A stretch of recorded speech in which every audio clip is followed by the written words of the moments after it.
Lumubog ang isang malaking barko sa Red Sea matapos itong bombahin ng grupong Houthi gamit ang kanilang mga drone, habang ang Israel naman ay naglunsad naman ng airstrike sa Yemen at tinarget ang mga pasilidad ng grupong Houthi, kabilang na ang isang barko na hinayjack noon ng Houthi na mayroong mga crew na Pilipino.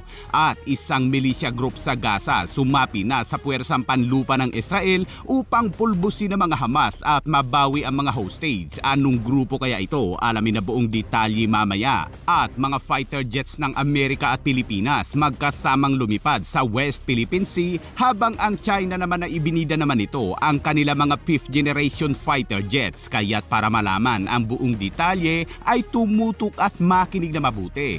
Sa kabi-kabila ang mga bombahan sa Middle East matapos magbanta ang Israel sa Houthi, nagaganti sila dahil sa paulit-ulit na pag-atake nito gamit ang mga missiles at mga drone. Noong linggo, abay gumanti na nga talaga ang Israel.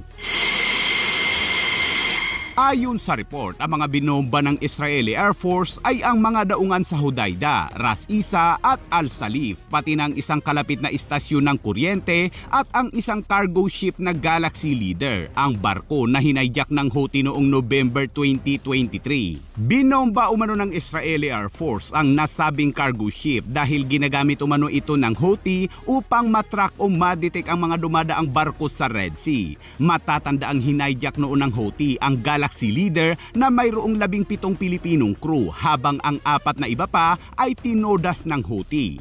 Makalipas ang higit isang taon, pinakawalan na ng rebeldeng grupong Houthi sa Yemen ang mga crew member ng MV Galaxy Leader, kabilang ang 17 Pilipinong seafarer. Hindi nagbigay ng karagdagang detalye ang Israel kung ano-ano ang mga binomba nito sa Yemen, pero makikita sa mga larawan na nag-aapoy ang iba't ibang bahagi ng Yemen.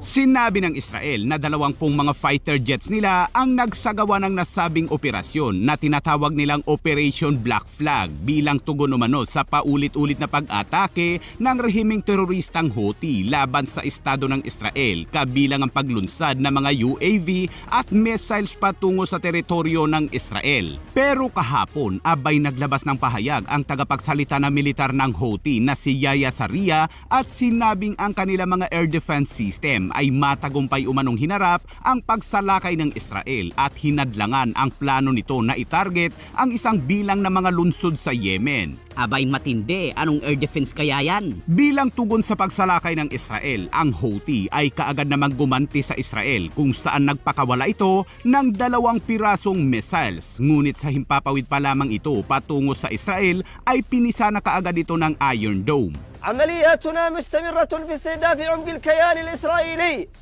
Samantala, kasunod niyan ay kinumpirma naman ng ahensya ng UKMTO o UK Maritime Trade Operation na isang bulk carrier na Magic Seas na may bandera ng Liberia na pinapatakbo ng Greek ang inatake na naman ng grupong Houthi sa Red Sea. Sinabi ng UKMTO na ang barko ay nasa 51 nautical miles o 94 kilometers ang layo mula sa timog ng Hodeidah ng pagbabarili nito ng mga maliliit na bangka na may sakay na mga armadong grupo, kaya't gumanti naman umano ng putok ang mga armed security team ng Magic Seas. Ngunit ayon sa maritime security firm na Ambrey, ang Magic Seas ay natarget din kalaunan ng 4 umanong unmanned surface vehicle o mga sea drone. 2 umano sa mga drone ang tumama sa gilid na bahagi ng barko dahilan ng pagkasira ng mga kargamento nito na nagdulot ng sunog. Sinabi ng UKMTO na ligtas na ang mga tripulante matapos iligtas ng dumaan na merchant vessel, ngunit ang cargo ship na Magic Seas ay lumubog dahil sa butas nito sa gilid na bahagi. Samantala, lumipat naman tayo sa Gaza kung saan ang grupong Hamas ay nagbigay ng ultimatum sa isang militia group sa Gaza na sumuko na umano at pagbayaran ang ginawang pagtraidor sa kanila. Ang tinutukoy ng Hamas ay si Yasir Abu Shabaab na leader ng Popular Armed Group sa Gaza. Ayon sa report, ang grupo kasi umano nito ay sumapi na sa ground forces ng IDF at itinuro kung saan naroroon ang ilang hostage pati na ang ilang mga posisyon ng grupong Hamas, kaya't kamakailan lamang ay nakaranas na naman ng matinding airstrike ang Hamas sa ilang mga posisyon nito. Ang Popular Armed Group ay isang milisya na mayroong nasa 300 miyembro. Sila ay galit sa mga Hamas noon pa man, ngunit wala silang kakayahang labanan ang mga teroristang Hamas. Ngunit nang makapasok na ang IDF sa Gaza noong May 2024 ay palihim silang nakipag-ugnayan sa Israel, kaya't doon na nagsimula ang grupo na magkaroon ng mga battle gears tulad ng mga armas at nilabanan ng mga grupong Hamas. May sarili din silang mga uniforme at mayroong mga patches na watawat ng Palestine. Ipinakilala ng Israel ang grupo noong June lamang nakaraang buwan at ang kanilang mga obligasyon ay bantayan ang mga humanitarian aid na pumapasok sa Gaza at pigilan ang mga Hamas na huwag makakuha ng mga aid. Dati rin umano nilang gawain ang mangharang at manguha ng mga humanitarian aid, ngunit ngayon ay nagbago na sila dahil may pondo na umano sila mula sa Israel.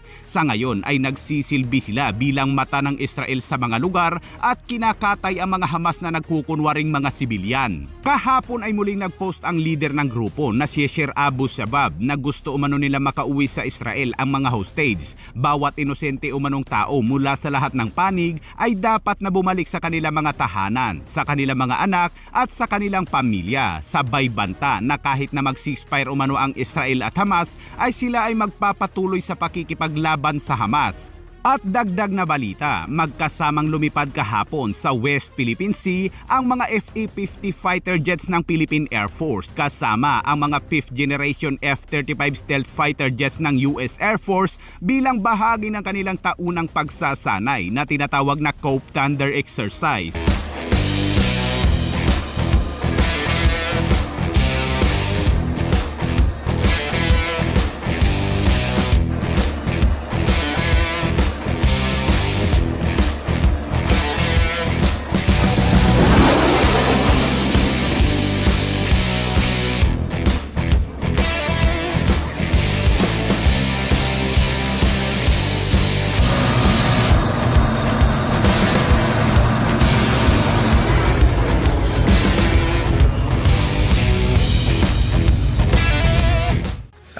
As a treaty ally, we cannot escape the fluidity of our operational environment, especially the South China Sea.